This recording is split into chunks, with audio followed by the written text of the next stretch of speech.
यहाँ पर जितने भी बच्चे मुझे इस वीडियो में देख रहे होंगे, या तो उनके क्लास 11th के एग्जाम्स खत्म हो चुके होंगे या तो अभी उनके चल रहे होंगे। तो ये जो ट्रांजिशन होता है ना क्लास 11 से क्लास 12 का, ये कहीं ना कहीं बहुत ही ज्यादा कंफ्यूजिंग होता है और बच्चों को एक गाइडेंस चाहिए होता है। तो इसी गाइडेंस के लिए मैं आपके पास आई हूँ और मैं आपको बताने वाली हूँ कि कैसे आप बहुत ही अच्छे तरीके से क्लास 12 को स्टार्ट कर सकते हो। ठीक है, सबसे पहले मैं आपको एक डिस्क्लेमर देना चाहती हूँ, बहुत ही क्लियरली बात करूंगी, है ना, कोई भी इधर उधर घुमाऊंगी नहीं, है ना, बहुत साफ शब्दों में आपको समझाना चाहती हूँ कि जो गलतियां आपने क्लास 11th में की थी, अब वो गलती आप क्लास 12th में नहीं दोहरा सकते हो। क्यों नहीं दोहरा सकते हैं मैम? क्योंकि कहीं ना कहीं ये जो साल है, ये एक साल आपके लाइफ का गेम चेंजर हो सकता है ना, क्योंकि इसमें आपके पास बोर्ड एग्जाम्स हैं। इसमें बहुत ज़्यादा आपके ऊपर प्रेशर होगा, फैमिली का प्रेशर होगा, आपको अच्छा परफॉर्म करना है उसका प्रेशर होगा, फ्रेंड्स का प्रेशर होगा, रिलेटिव्स का प्रेशर होगा। ये सारी चीज़ों के साथ आपको क्लास 12th को निकालना है, वो भी अच्छे परसेंटेज के साथ। क्योंकि कहीं ना कहीं मतलब बोलने वाली बात होती है, ऐसे बोला जाता है अरे क्लास 12th तो क्या ही है, कुछ भी नहीं है। देखो क्लास 10th का जो मार्कशीट होता है ना कहीं वो आपके डेट ऑफ बर्थ आगे कोई भी डॉक्यूमेंटेशन के लिए जाओगे तो वहां पर काम आएगा, बट जो क्लास 12th की मार्कशीट होती है ये आपके बहुत ही ज्यादा काम में आने वाला है। अगर आप एडमिशन लेने जाओगे किसी भी कॉलेज में, तो अगर आपकी परसेंटेज अच्छी नहीं है तो आप एडमिशन नहीं ले सकते हो। तो कहीं ना कहीं क्लास 12th जो है बहुत ही ज्यादा इंपॉर्टेंट हो सकती है और आप इसके साथ बिल्कुल भी खिलवाड़ नहीं कर सकते हो। ठीक है, तो एक एक करके मैं आपको बताने वाली हूं कि कैसे आप अपने क्लास 12th को बहुत अच्छे तरीके से स्टार्ट कर सकते हो। ठीक है, सबसे पहला पॉइंट आ जाता है कि अपने बेसिक्स को क्लियर करना है क्लास 11th के, है ना। मैम हम क्लास 12th में आ गए हैं, क्या क्लास 11th को पढ़ने की जरूरत है? हाँ बेटा, बिल्कुल पढ़ने की जरूरत है। अगर आपके बेसिक्स ही क्लियर नहीं होंगे, अगर आपका जो फंडामेंटल पार्ट है वही क्लियर नहीं होगा, तो फिर आगे का कोई पॉइंट नहीं है। अगर मैं बायोलॉजी की बात करती हूं तो 40 to 50% जो 11th का सिलेबस है ना उसी का यूज होता है क्लास 12th में। तो कहीं ना कहीं ये जो बेसिक्स वाला पार्ट है ये बहुत ही ज्यादा इंपॉर्टेंट हो जाता है, क्योंकि अभी आपके पास टाइम है तो आप इन बेसिक्स को रिवाइज कर सकते हो। जैसे कि बायोलॉजी में ह्यूमन फिजियोलॉजी को आप रिवाइज कर लो, ये आगे काम में आने वाला है। ऐसे बहुत सारे टॉपिक्स है जैसे कि cell cycle and cell division है, ये भी आपके क्लास 12th में काम में आने वाला है। तो अपने बेसिक्स को बिल्कुल भी भूलना नहीं है, अभी आपके पास टाइम है ना, क्लास 12 स्टार्ट होने में, तो अभी आप अपने बेसिक्स को रिवाइज कर सकते हो। ये तो हो गया पहला पॉइंट। अब हम आते हैं दूसरे पॉइंट पे। दूसरे पॉइंट की अगर मैं बात करूं तो ये बहुत ही ज्यादा गलती करते हैं बच्चे। दूसरा पॉइंट ये है कि एक ही ट्रस्टेड सोर्स को फॉलो करना है। मैम इसका क्या मतलब हुआ, है ना? एक ही ट्रस्टेड सोर्स मतलब ये जो गलती है ना ये सारे बच्चे करते हैं, है ना, सारे के सारे बच्चे करते हैं कि वो 10 बुक्स उठा लेंगे और वहां से पढ़ना शुरू कर देंगे। नहीं बेटा, तुम्हें 10 बुक्स नहीं उठानी है ना, तुम्हें 10 बुक्स नहीं उठानी है, तुम्हें सिर्फ एक बुक उठानी है। अगर मैं बायो की बात करूं, बाकी सब्जेक्ट्स की बात नहीं करूं, तो बायो में आपको एनसीईआरटी पढ़नी है, चाहे वो आप अपने बोर्ड एग्जाम्स के लिए पढ़ रहे हो, चाहे वो आप अपने कॉम्पिटिटिव एग्जाम के लिए पढ़ रहे हो, है ना। कॉम्पिटिटिव एग्जाम के लिए पढ़ रहे हो तो जो एनसीईआरटी है वो आपका बेस बहुत अच्छे से बना देगी। ठीक है, तो एक बुक को फॉलो करना है, 10 बुक्स के पीछे नहीं भागना है, एक ही बुक को 10 बार पढ़ो तो वो आपके लिए बहुत ही ज्यादा हेल्पफुल हो जाएगा। ये तो हो गया दूसरा पॉइंट। अब हम आते हैं अपने तीसरे पॉइंट्स पे, नोट्स।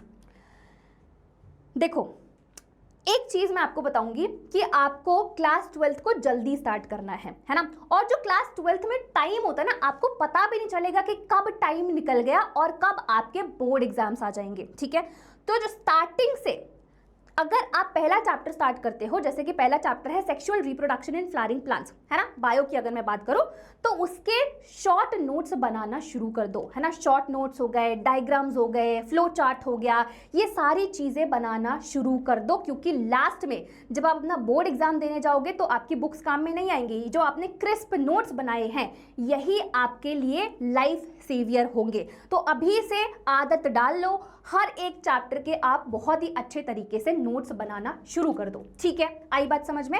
आगे बढ़ते हैं। अब मैम इतने सारे पॉइंट्स आपने बता दिया, 3 पॉइंट्स आपने हमें बहुत अच्छे से बता दिया है, पर ये है किसके लिए, है ना। आपको बेटा बोर्ड एग्जाम की इंपॉर्टेंस को समझना पड़ेगा, है ना। आप इसको, इस क्लास को लाइटली नहीं ले सकते हो। जैसे कि मैंने आपको पहले ही बताया, कहीं ना कहीं जो बोर्ड एग्जाम्स है ये आपका आगे आने वाला कॉलेज डिसाइड करने वाला है। आप इसी क्लास के बाद अपने कॉम्पिटिटिव एग्जाम को देने वाले हो, है ना, तो इसका जो परसेंटेज है, चाहे आप कोई भी, चाहे आप नीट दे लो, जेई दे दो, है ना, सीयूईटी दे दो, कोई भी एक कॉम्पिटिटिव एग्जाम दे दो, यहाँ पर आपके जो बोर्ड के परसेंटेज है ये कहीं ना कहीं मैटर करेंगे। बोलने दो जिसको बोलना है ना, जो बोलते हैं ना कि भाई इसके मार्क्स मैटर नहीं करते हैं, इसकी परसेंटेज मैटर नहीं करती है, नहीं बेटा मैटर करती है, क्लास 12 की तो बिल्कुल मैटर करेगी। तो इसी वजह से आप बिल्कुल भी इस क्लास के साथ खिलवाड़ नहीं कर सकते हो और आपको बिल्कुल जल्दी स्टार्ट करना पड़ेगा। आप अब ये नहीं सोच सकते हो कि भाई अब मैं ना स्टार्ट करूंगा, क्लास 11 तो हुई, अब थोड़ा सा, जैसे आपने 10th से 11th में जब आप गए थे तो वहां पर एक बड़ी गलती क्या करते हैं बच्चे कि भाई 10th में तो बोर्ड एग्जाम थे, अब 11th में थोड़ा आराम से स्टार्ट करेंगे, पर वहां पर आप ये भूल जाते हो कि आपका सिलेबस कितना ज्यादा है। ये गलती इस क्लास में नहीं करनी है, क्लास 12th में एकदम जल्दी स्टार्ट कर देना है ना। अच्छा, अगर आप चाहते हो, है ना, कि जैसे बहुत सारे बच्चे क्लास 12th में अभी आने वाले हैं, तो अगर वो चाहते हैं कि हमें एक गाइडेंस मिल जाए, कि हमें कोई एक ऐसे टीचर मिल जाए जो हमें बहुत ही अच्छे तरीके से, देखो पढ़ाते सब है ना, सब जगह आपको पढ़ाया जाएगा, बट आपको अपना टीचर ढूंढना पड़ेगा जो आपको बहुत ही अच्छे तरीके से स्ट्रीमलाइन तरीके से, स्ट्रक्चर्ड वे में क्वेश्चंस कैसे लगाने हैं, है ना, कौन सी थ्योरी पढ़नी है, कौन से इंपॉर्टेंट टॉपिक्स है, ये सारी चीज़ें हमें बता दे, तो आप हमारे बैच में आ सकते हो। देखो ये आपका जो प्रारंभ बैच है ये अभी से लाइव हो चुका है ना, जो भी बच्चे क्लास 11 से 12th में जा रहे हैं उनके लिए ये बैच जो है लाइव हो चुका है और आपके पास अर्ली बर्ड ऑफर है, ठीक है, आपके पास अर्ली बर्ड ऑफर है, तो इस ऑफर का आप एकदम से बढ़िया से इस्तेमाल कीजिए, है ना। जो प्राइस है ये इतना था, 3499 का बैच था, है ना, बट अगर आप कूपन कोड लगाओगे अर्ली 500 तो आपको ये जो बैच है ये कितने में मिल जाएगा, 2999 में मिल जाएगा, ठीक है। देखो हमारे पास अब दो बैचेस है, एक तो हो गया प्रारंभ, है ना, जिसमें सिर्फ क्लास 12th पढ़ाया जाएगा, बोर्ड से रिलेटेड पढ़ाया जाएगा, उसमें भी आपके पूरे फुल मार्क्स लाने की गारंटी हमारी है, ठीक है, आपके बिल्कुल अच्छे नंबर आएंगे। दूसरा जो है वो है प्रारंभ प्रो। मैम इन दोनों में क्या डिफरेंस है? प्रारंभ प्रो है कि इसमें तो आपको 12th का पढ़ाया जाएगा ही जाएगा, साथ ही यहाँ पर हम आपकी सीयूईटी की तैयारी भी कराएंगे। अब बहुत सारे बच्चे ऐसे होंगे जिनको सीयूईटी नहीं पता है कि क्या होता है, तो बेटा एक ऐसा कॉम्पिटिटिव एग्जाम है जिसको आप देकर बहुत ही अच्छे अच्छे कॉलेजेस में एंट्री ले सकते हो, है ना, जैसे कि दिल्ली यूनिवर्सिटी हो गया, बीएचयू हो गया, जो एकदम प्रेस्टिजियस कॉलेजेस है, जो बहुत ही अच्छे अच्छे कॉलेजेस है, उनमें एंट्री ले सकते हो इसी कॉम्पिटिटिव एग्जाम को देकर।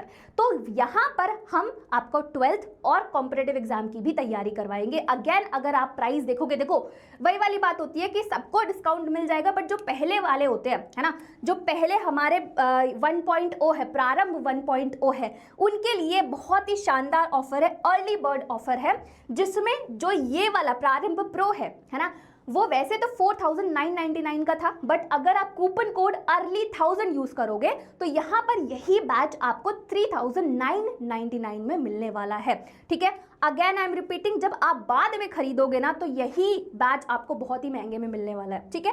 तो अभी मैं ये नहीं बोल रही हूँ कि भाई खरीद लो, नहीं, तुम चेकआउट कर सकते हो, डिस्क्रिप्शन में लिंक हो जाएगा, मिल जाएगा, ठीक है। तो ये दो बैचेस है। अगेन अगर आपको हमारे साथ पढ़ाई करनी है, अगर आप चाहते हो कि मैम हम कर लेंगे बट हमें गाइडेंस की ज़रूरत है, तो डेफिनेटली यहाँ पर जितने भी टीचर्स हैं इस बैच में बहुत ही अच्छा पढ़ाते हैं, बहुत ही शानदार तरीके से पढ़ाते हैं, और आप क्लास 12th के लिए आप हम पे भरोसा कर सकते हो, ठीक है। सो आई एम होपिंग आपको जो भी मैंने बताई है, जो सारी चीज़ें बताई है, वो आप बिल्कुल फॉलो करने वाले हो, है ना। तो इसी के साथ हम इस वीडियो को एंड करते हैं, मिलेंगे नेक्स्ट वीडियो में, तब तक के लिए bye bye, tata, take care and पढ़ाई करते रहो।